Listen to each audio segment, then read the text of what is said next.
Superman. Just pick up Diana and bring her away. After all, she's just another one of them hysterical woman folk. You know their ovaries interfere with their ability to think, boy howdy. Oh, and since you're perfectly capable of picking her up, don't even worry that the leader of the attacking Amazons is still just down there, and you could have just picked her up and flown her into a jail cell. No, really, picking up Wonder Woman made perfect sense. Don't, Diana. We have more important things to worry about now. We've decided to go on strike. Maybe if we all decide not to be in the comic, it'll just go away. Back with Wonder Girl and Supergirl. Supergirl points out that they probably can't hear her demand to land the plane, and one of the jets decides to shoot a missile at them, even though they're like 2 feet away from Air Force One. Smooth, fellas.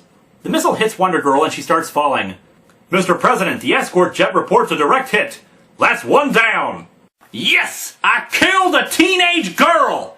Why do other politicians seem to have so much trouble with it? But no, Wonder Girl's just pissed off and she flies up and smashes through the plane. She demands the president come with her so he and Hippolyta can sit down and negotiate an end to the war. And we're back to the women being either crazy or stupid. In Wonder Girl's case, it's both. The president finally agrees and we switch back to the Justice League. And hey, Wonder Woman's here too! Wow, our ratio of Wonder Woman appearances is really going up with this one. We're up to Wonder Woman on 7 pages out of 87. 8 pages if we count the Lex News report. Batman reveals that the Amazons have never left Washington, D.C., despite what Queen Hippopotamus Brain has been saying. Someone's helping their war effort. Someone who embraces modern technology instead of spears.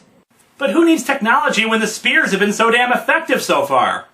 Wonder Woman's eyes widen as she realizes it's the Bana!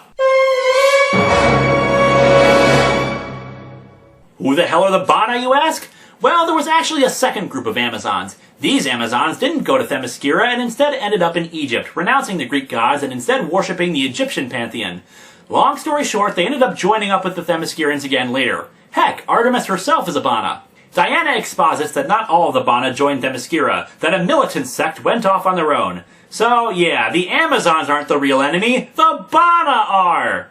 Isn't that sweet? They still think this comic can be salvaged. By the way, we never get an explanation for how the hell Diana knows it's the Bana and not just some random terrorist group, but whatever, I just don't care anymore.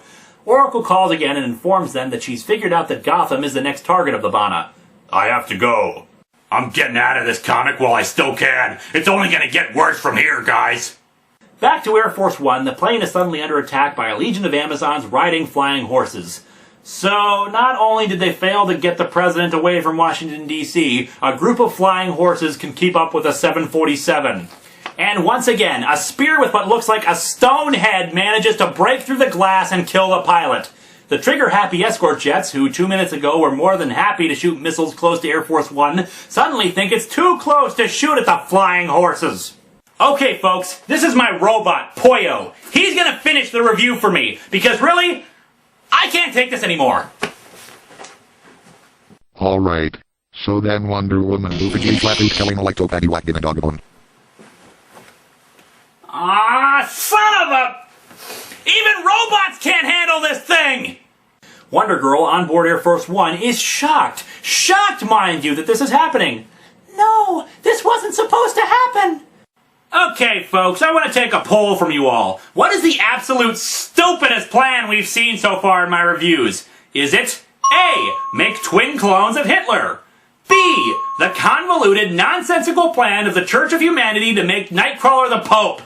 Or C. Wonder Girl and Supergirl kidnap the President of the United States to negotiate peace with the bloodthirsty, crazy Queen of the Amazons?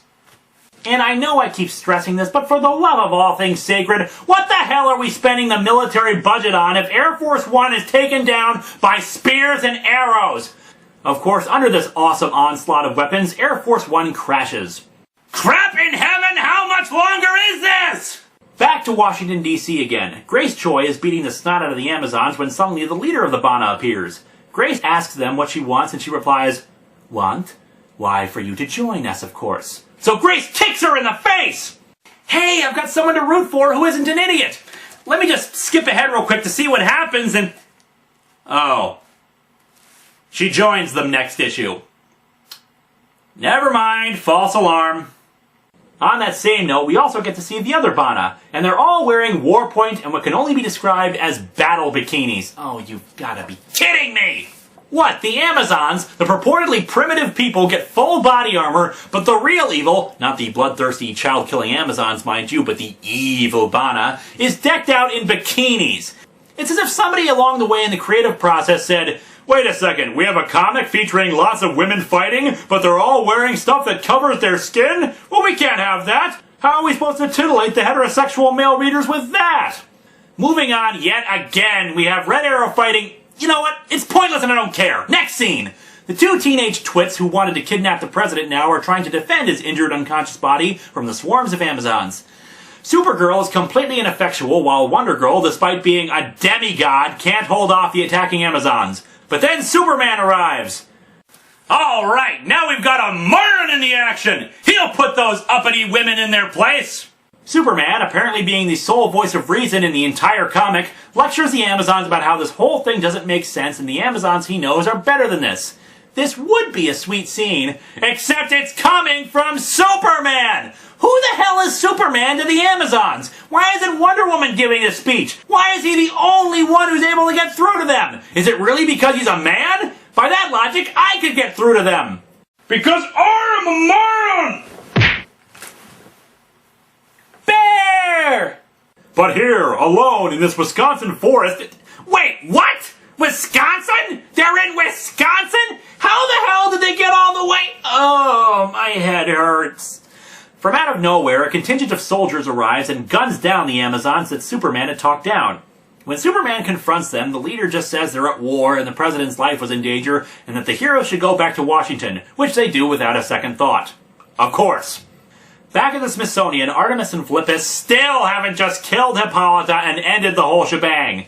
Instead, one of the flying horses that had gone on the mission to kill the president returns, alerting them of their failure. However, before they can contemplate this much further, a mystical bubble suddenly encompasses central DC, cutting off any hope of entry. And so our comic ends with Hippolyta seeing this as a sign of the gods favoring them in victory, but all is not well because Circe has returned! She's supposed to be dead. She's not. It's just so shocking! I mean, I know we read that she got stabbed in a tie-in book and that she vanished afterwards, but it's still so shocking to see that she's still alive! This comic is awful! And we're still not done with it! 2 more to go, folks. 2 more to go before I go completely insane.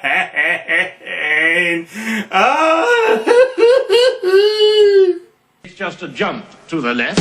And then a step to the right. With your hands on your hips. You're bringing me to